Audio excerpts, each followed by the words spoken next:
Good morning. It's me, Linda Burhans, here with Candid Conversations, talking to fabulous people about doing fabulous things. And I'd like to introduce my friend, Carol Long. We met about a month or so ago, and I'm just totally into everything she does. So please tell us a little bit about yourself and what you do. Okay, sure. So I'm from Indianapolis, Indiana. I live in a little historical town called Irvington, which is just east of Indianapolis. And about 4.5 years ago, I decided to take a leap and become an entrepreneur because I saw a need that I actually needed for myself in my own life that, to my knowledge, didn't really exist. And so I started this company called, sorry, of Okay. course, frog in my throat the moment that I need to speak. So I started this company called the Memory Collective. And essentially what it is a family heritage company. And I help people tell their life stories on video. And I do that by way of recorded oral storytelling and working with people's living memory. And we can get into that in a second about what that Yeah. is. But that's essentially what I do. I'm helping people tell their life stories or whatever's really important to them and their families on video so that it can become part of their heritage and people know where they came from and genuinely know the people who came before them. And you know what the thing is? Everyone has a story, and everybody has a story, and you just need to ask them about it. Many times we don't get the stories because we didn't ask. Like, you'll find out after someone passes away, oh, I didn't know that my grandfather did this or did that, but did you ever sit down and talk to him? Right. Yeah, a lot of people don't think to ask. I make the joke a lot of like, when's the last time that somebody asked you to like tell your entire life story? Like nobody does that. No. And I mean, it's a big ask. It Yeah. can be a big ask, of course. But if you break it down systematically, it Right. can become this really beautiful process of connection with your family members, getting to reflect on your life and recall fun memories, recall maybe times of struggle that you overcame. I mean, there's just so much benefit to it, Yeah, but and for and both there's so much we people. can learn also. Yes. Besides just learning about the person, we can maybe learn a lesson or something like that. You know Yes. what I mean? So, how do you usually go about it? And how does it work exactly? So let's say I decide I want you to interview my mom. Hmm. How do we go about that? How does it happen? Yeah. So there are kind of two tracks. I'm building out one of these. There's going to be an upcoming release with the Memory Collective that's going to help people do this themselves with ease. So there is kind of a DIY do-it-yourself track. But if you would like me to interview you or your parents, your grandparents, there's a track for that as well. And so the way that that looks is I would meet with you, with your mom, and kind of determine just first, like, what's the goal of the project? Are we wanting to, like, we're going to kind of determine the scale and the scope. Right. We're going to look through, I've got like a list of topics that are common topics. It's not an exhaustive list, but it usually covers most of the bases of what Right. a person might experience in their life. And then we Right. kind of go through and say, yes, I want to talk about these. I don't want to talk about this, or this isn't relevant because maybe if it's your military history, if you weren't in the military, Right. obviously we don't need to talk about that. Right. So we just kind of determine what topics you want to talk about or don't want to talk about so that I can avoid them. Yeah. And then we go through a series of interviews, kind of very similar to what we're doing right now, where I will meet with the storyteller on, and it may be Zoom, it might be a new thing called Riverside, but the point is we get on video conferencing. I record that, and we do really as many sessions as they prefer to tell the stories that they want to tell. So that might look like meeting just a couple times for a half hour each. If the Right. storyteller, like for instance, I've got a client right now who has COPD and she gets very out of breath. So we keep it, Sure. a Yeah. shorter time frame. And then I've had other clients where we needed to, we were on a time crunch and they had a very, very high endurance for talking. And I literally sat and listened to them tell stories for 4 hours. Wow. So it just, I try to personalize the experience to the individual. Typically, though, we're going to try and meet for an hour once a week until completed. But I just want to emphasize I can be flexible. It doesn't have to be that rigid. And I think some people, not all people, but some people might be more comfortable talking to you than directly to a family member about it. Yeah, that's something that a lot of people actually don't really realize until they're faced with having their son or their daughter interview them. And like, you know, it can, I don't want to knock that because of course, like that can be a beautiful experience. I'm having such a wonderful time interviewing my mom. And we just sit and we just talk for hours. And that's how this whole thing became, right? Well, actually, the way that this got started was, it's been kind of, for me at least, a lifelong process. I lost a lot of family members when I was younger, kind of back to back to back. I lost my brother when I was 12, my dad when I was 13, my aunt, who was kind of like every kid has a favorite person. She was my favorite person. And she was diagnosed with stage 4 breast cancer about the same time that my dad went into the hospital. Wow. And my grandma on my dad's side passed away when I was 17. Aunt Pat died when I was 21. And then my remaining 2 grandparents, my grandma on my mom's side came to live with us when I was probably like, I know I was in college, so I didn't see her as much as I wanted to, but she came to live with us. And I actually sat down with her because she was born in Italy and she came to the US when she was 3. I was like, oh my gosh, exactly what you said earlier. Like, I've never asked grandma about like her childhood. I've never asked about her heritage. Like all these times that I've visited, I've never done that. So I did that. And I was just enamored the whole time. We talked for a couple of hours. She told me all of these stories about her childhood. She grew up in Kentucky after they immigrated on a farm. She had a little goat named Opal. She walked to school. And here's the thing. What I just told you out of that entire 2-hour conversation is as much as I can remember of that 2-hour conversation. Yes. That's the problem. So there's a problem of we don't ask those questions. And then even when we do, if we don't record it, like our brains are just not programmed anymore to recall that information, even if it's really dearly important to us. And then that can trigger all this guilt of, oh, I forgot grandma's stories and now they're gone. Yeah. But I know from, working with this long enough that like, that's not my faulty memory. That's just a human brain. Right. But I don't want other people to experience this loss, this unnecessary loss of these family stories that connect me with my loved ones and connect you with your loved ones. Well, it's like so many caregivers spend the whole day with mom or dad or their spouse, and they're worried about them taking their medicine. They're worried about them eating, and they're worried about them doing this. And we don't talk about anything else, about all that kind of stuff. If somebody just said every Tuesday at 1:00, I'm going to set a half hour with mom or an hour, and just forget about all this other stuff and just talk. Yep. Because that's what our loved ones want. They just want us to talk to them. Yeah. They want to be seen. They want to be heard.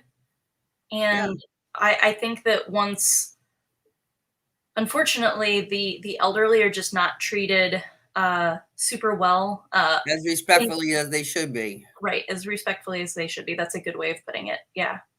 And I just think that when it's kind of like a funny thing that I joke about with my friends sometimes of like, when I think of my grandparents, to me, their role for me has always been grandma and grandpa. Right. It's never been like, when they were younger, when they were in their 50s and 60s, when they were in their 30s, when they were in their 20s, when they were kids. Like I never saw that part of them, but that's the bulk of their lives. The only part that I experienced is the tail end of their life. Right. In my mind, they've just always been grandparents. They've always been this age. Exactly. I've never seen them any other way. but that's not how life works. And so when you start really asking these questions about their lives, and like for instance, I interviewed a woman who had, so she had 4 kids, 4 young kids. This was, I I'm gonna try. I think it would have been in the 50s. Okay. When she was raising these kids, and so I'm thinking, like, I had just found out, like, so her husband passed away shortly after the 4th was born. Single mom, and she had to drive to work and get the kids around. And I was like, they didn't have like car seats back then. How did that even work? Right. So I asked her, and she was like, oh, no, they didn't have car seats. And I said, so what did you do when you had to take them everywhere? Excuse me. Threw 'em in the trunk. And she said, well, I would hold the baby while I drove. And the twins, I put in a laundry basket in the back seat. And the oldest, the boy, would just make sure that they didn't fall out of the laundry basket. And I'm going, Yeah. oh my gosh. But it's that, like, it's these types of questions that, like, you don't get those stories unless you ask. Unless you ask for, like, you know, those specific details. And, like, you know, it's a window into the past. And at least for me, like, we interviewed my husband's great uncle Al, who was a World War II vet.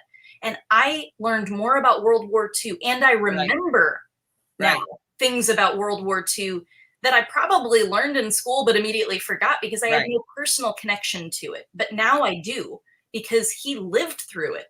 He was on the forefront of like 4 major World War II campaigns. Like, he was an airplane mechanic. And so, like, I learned about how they, like, laid down, like, all of this, and they were right next to where the action was, and the planes would come back with bullet holes, and it was his job to keep those planes up in the air. Wow. And I learned about, like, how the entire country came together and rationed everything, and there were, like Chrysler made tanks. Like, they probably told us that in school, but I have no memory of that whatsoever. But I will never forget this history that came from Uncle Al. It was like a history lesson. Yeah. Well, you know, I do a journaling workshop for caregivers once a month. And recently on one of the journaling workshops, I said, I want everybody to write down and tell us about a job that they had that none of us would think you ever had. And oh my goodness. It's like one was a model for Ola Cassini. Another one helped build a rocket ship. But we never would have had that conversation if somebody didn't ask the question. And it was fun and it was interesting. Yeah. No, that's a really good one. I actually don't even think I have that. I ask about, like, careers and, like, what are the jobs that you did, but not phrased that particular way. And I really like that one. Yeah, it's kind of interesting what people come up with. Yeah. And then it just feeds to more conversation. Yes. Because some person said, oh, I modeled. Well, where did you model? I modeled in New York. Oh, do you know I used to live in New York? You know, that kind of thing. Because like I say, we just spend every day with all these mundane things that are going on with caregiving and aging, and we're missing the best parts. Yes. Yeah, absolutely. We're missing I find, just to add on to what you said about it lending to more conversation, when I'm thinking of memories that I would like to share, I'm thinking, like, one memory will trigger another memory, which will trigger more and more memories. And so, like, a lot of what I hear from people is that, like, oh, I wouldn't know where to start, or I don't know what I would talk about, or I don't have that many stories. I don't have anything, right? I'm not that interesting. Right, exactly. And I also think that there is, possibly from a little bit of The Greatest Generation, I think there's this modesty, resistance to and modesty. Stories. Yeah, it's modesty. It's like, oh, I'm not worthy of. But you don't have to be a World War II hero to have stories to share that are important to your family. I mean, I was going to say, after my dad passed away, and I had a plan to go to visit him the next month in New York for his birthday. So I decided I'm going to go anyway. You know, it's his wife's first, you know, without him. And that's when Hurricane Sandy hit. So we were on the 15th floor in New York City, no electricity, no nothing. Wow. But we had 2 twin beds and a little bit of champagne. And I said to my stepmother, tell me about your first date with my dad. And the fabulous thing was there was no interruptions because there was no television, there was no radio, and we spoke for hours. And she said the same thing in the beginning. I have nothing to tell you, nothing. I said, oh my goodness, you have plenty to tell me. Yeah. And it was so fabulous. And she enjoyed it by the end. Yeah, she loved it. Yeah. When she got into it. Yep. And like I say, if you need a little Prosecco to help, no. Yeah, maybe I should include that in my sessions. Yeah. Well, I have one girlfriend that goes and visits her grandma, and she calls it tea with grandma. And she makes little tea sandwiches because her grandma loves those, and her grandma's not eating as much as she normally should be. So she brings over, and they do talking tea. And she just spends some time talking to her grandmother, not about what's going on today. Yep. About different things. So, 1 week she'll talk to her grandmother about her grandma was a Girl Scout leader. Another one was, whatever. But it's so interesting, and you'll learn so much. Yeah. Yeah. And you start to, like what I was saying before, you start to see them beyond just your grandma. And like, this was a person who led a full life, had all of these experiences, has all of these memories. And to be able to capture those in a way that, like, I love the idea that, like, if and when I have kids, like, they will be able to grow up knowing my mom very similarly the way that I do, because I have her stories recorded. Yeah. And that may not mean, like, I mean, I hope it means something to my mom, for like her grandkids or her great grandkids to be able to know, like, who she is. Yep. But I don't know that she necessarily cares. She's really doing it for me because I asked her to. Yeah. But for me, like, that means a lot to me. And I think that a lot of elders maybe, like, sometimes they just don't necessarily see, like, I don't know why anybody would care about my, silly stories or the mundane parts of my life. Like, who would care? Who would want to listen to me talk? I hear that a lot. But then I try to flip the switch or flip the perspective a little bit. And I ask them, okay, but if you had the opportunity to hear your parents' voices again, or your grandparents' voices again, if you could sit down and talk with them about what their lives were like, would you find their lives interesting? Yeah. Would it matter whether they were like an astronaut or made the cover of Time magazine? No, like, that's not what it's about. It's about knowing who they were, hearing about what an average day in their life was like. Like, my Aunt Bev, so she grew up in Indianapolis, and her dad rode a horse to work in Indianapolis. Yeah. It's like, that's just so interesting. Knowing that within, like, just a few generations, like, people were riding horses to work in downtown Indianapolis. Yeah. Yeah. Yeah. Now, I met this person recently, and what this person does is creates a QR code and is putting them on gravestones. Yes. Well, how cool is that? You can go up to the stone and say something, learn something about this person. Yeah. And for some families, that may be all they have. Right. And once the story's gone, it's gone. Yep.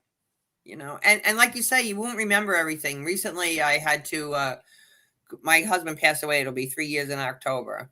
And I didn't go through everything right away because I didn't want to. Right. And so recently I find this big box, and I open it up, and there's over 300 greeting cards I sent to my husband since I'm 19 years old. Oh my gosh. Oh my goodness. And a couple of little notes like that I put in his lunch when I used to send him to work with lunch with a note in it. I got so many back memories just going through, and I haven't gone through all of it, that I would not have remembered. Right. I definitely would not have remembered. Yep.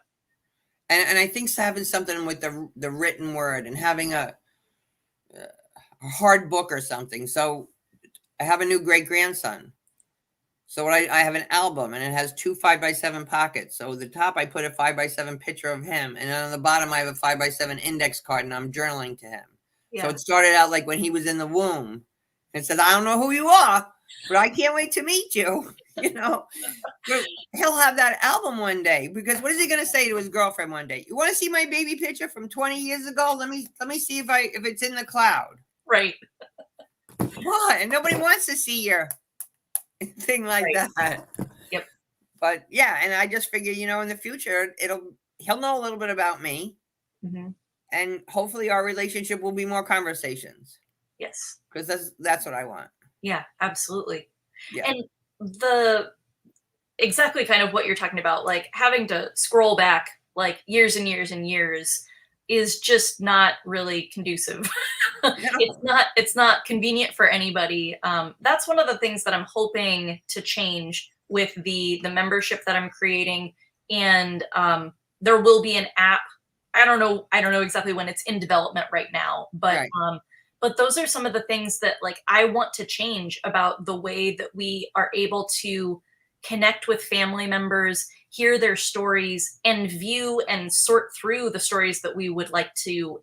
I'd like in my mind, I want people to be able to explore their ancestors' lives, like in an interactive way, almost like you're asking them questions. Like Yeah. even though they might have been gone a long time, or they might have just like for me, I never knew my paternal grandfather. He died 10 years before I was born. Yeah. And I'll never get to ask him those questions. Sorry, we have a visitor. Okay.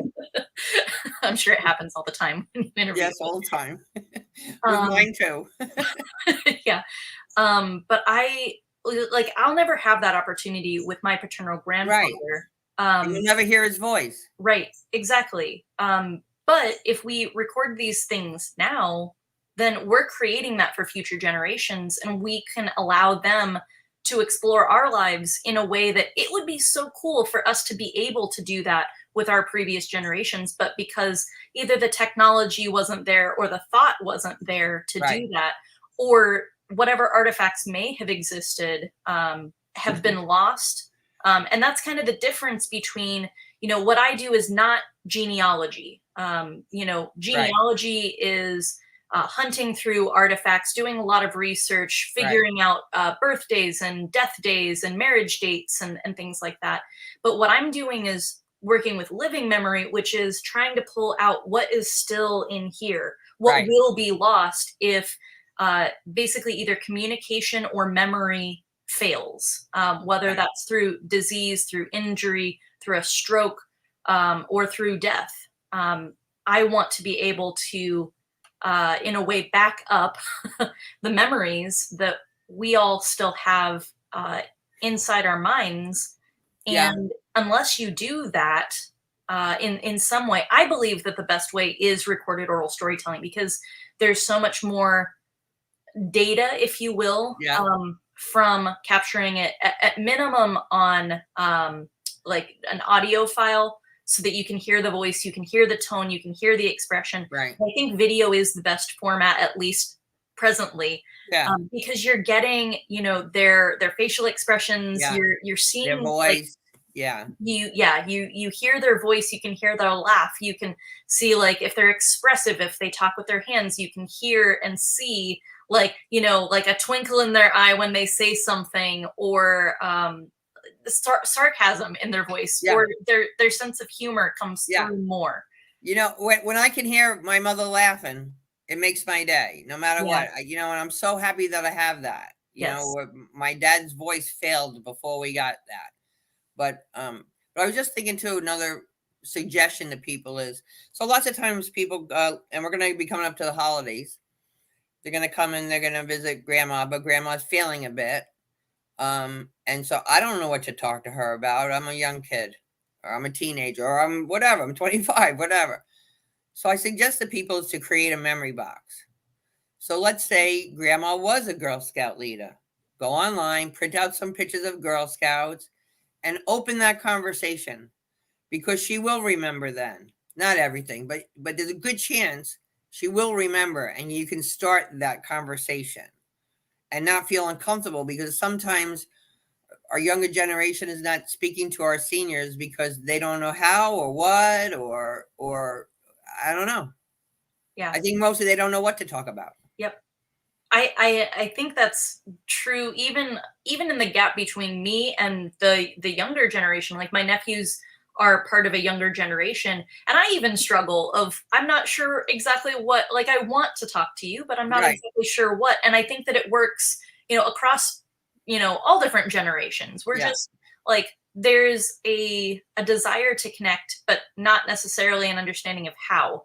And I love that suggestion. And also, you know, if you find, like, if you're going with maybe like your parents, if you're like a grandchild or something like that, and you're going to visit grandma with your parents, like maybe consider asking your parents, like, are there any kind of like, I call them artifacts, because I'm not exactly sure what else to call them, but Yeah. like, you know, are there like, is there a photo album? Is there a something that's sitting on like A the jewelry fireplace box, mantle? or Yeah, whatever.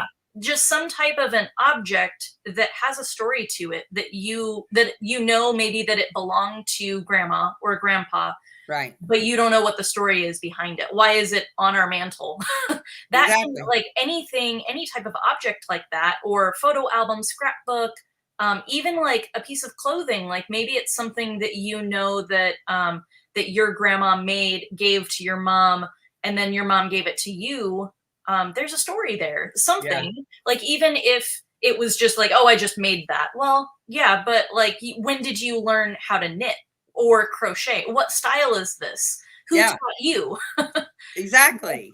There's some type of story embedded in everything that we inherit if we are curious enough to ask questions about it. And I just, I'm so in tune with this.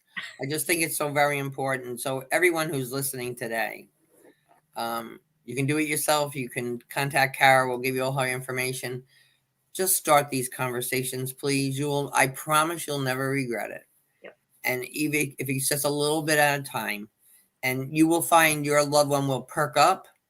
They will smile a lot. They may laugh when they haven't laughed in a long time, when they think about how they got to school or whatever the story was. And you'll just value their relationship so much, because it's like you said, my grandma, all I can think of my grandma is sitting in the kitchen, and then she was confined to a bed after that. I didn't know that she was involved. Found out a couple of years ago she was involved in politics, and she did a lot of stuff. I had no idea. Yeah. No idea. And I wish I would have had that. So please don't let these memories go away. Spend time with your loved one. You'll really appreciate it, especially with the holidays coming up. It's really Right. easy. Yeah, If you it's could a get good grandma in front of like 3, 4 people and tell a good story, that'll make her day. yeah. That'll make her day. So where can our friends find you? They are welcome to reach out through my website, which is thememorycollective.co. That's CO at the end. Okay. And there's a form they can fill out. And I respond personally to everybody who contacts me through there. And I'm happy also, I mean, you can contact me directly at Kara, Kara, at thememorycollective.co. And I'm happy to talk to people. Often what I do is I just hop on a Zoom call. We'll schedule a Zoom call and just hop on and we just talk.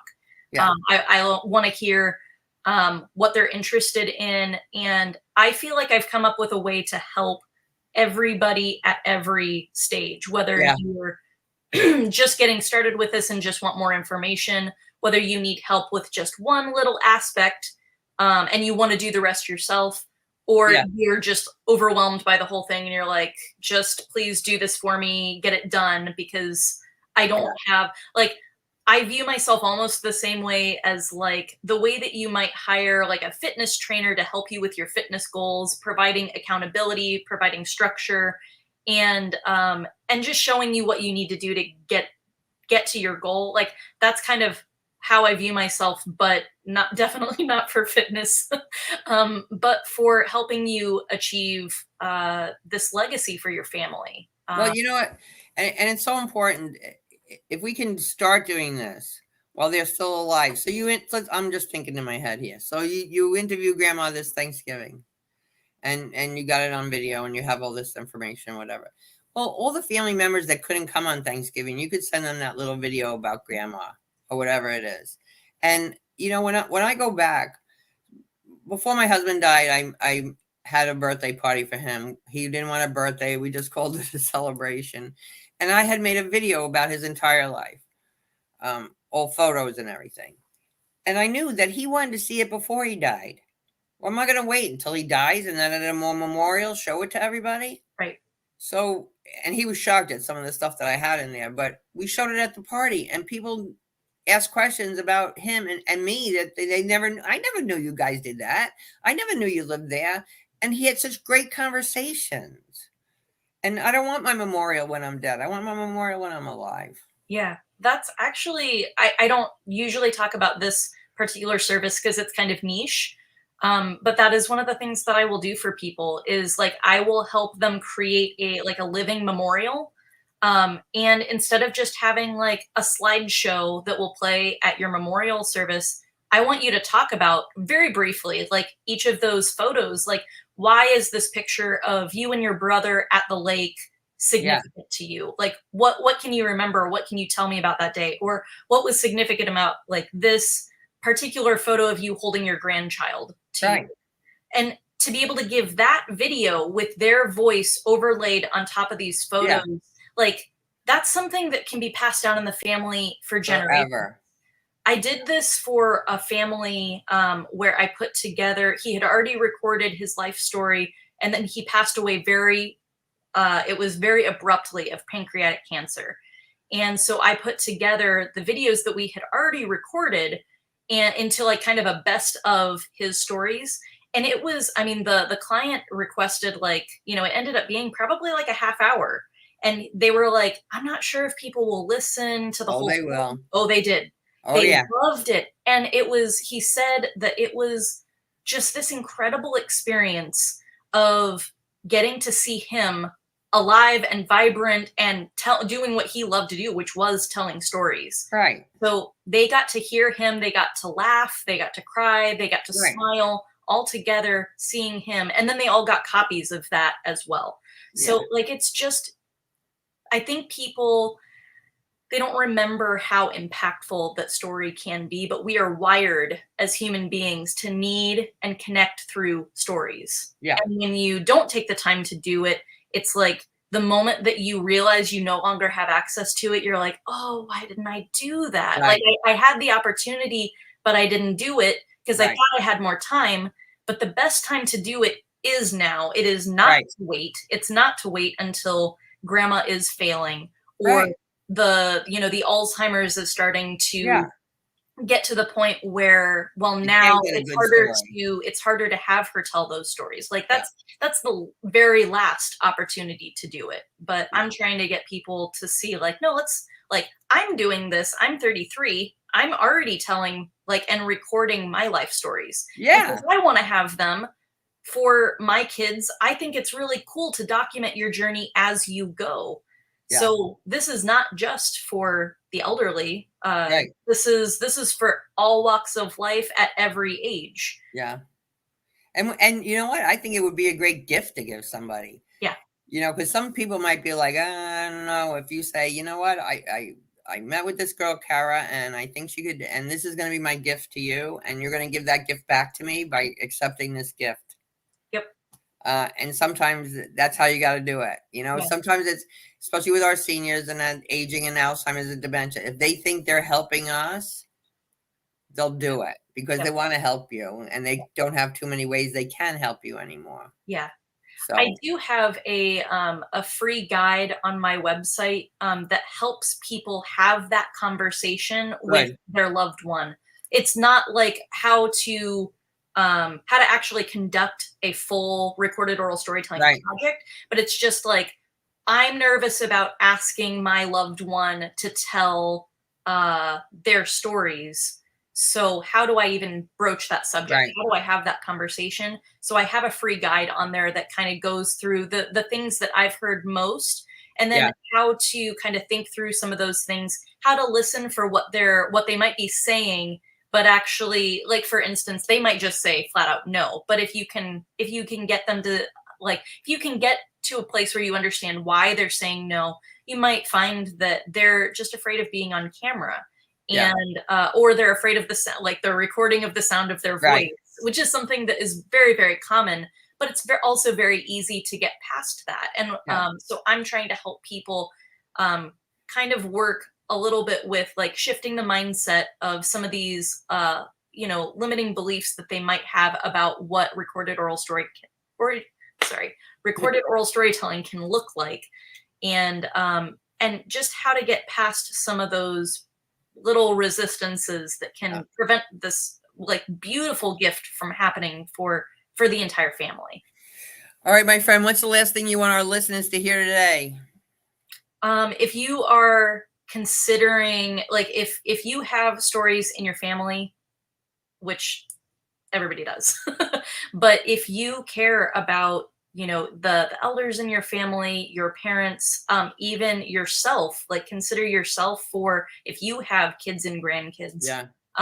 I would just really encourage you, at bare minimum, please go check out my site and just see what I have to offer, because I really do have like things for like Totally literally a la carte. Yeah.